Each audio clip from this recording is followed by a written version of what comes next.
Mr. Speaker, I would like to encourage my colleagues to support House Res 593, a bipartisan resolution reaffirming our national commitment to ending pediatric HIV/AIDS worldwide. It's a resolution that I introduced with my friend, Congresswoman Barbara Lee. The fight against pediatric AIDS is a great example of how our country is a positive and transformative force in the lives of many across the world.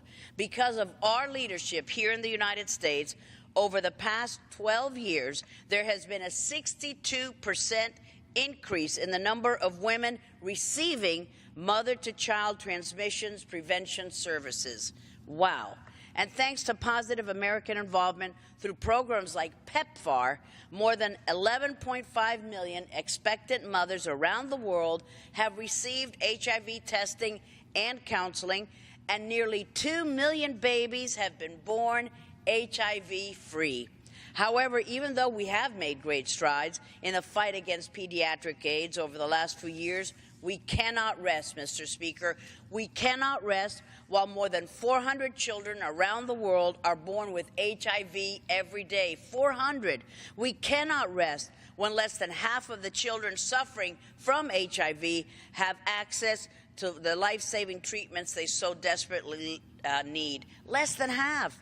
Indeed, we must redouble our efforts to reach every single mother and child impacted by this terrible disease. And for this reason, my friend, Congresswoman Barbara Lee, and I just reintroduced House Resolution 593, a bipartisan resolution our country, the United States, to eradicating pediatric AIDS worldwide and supporting those who have been impacted by this epidemic.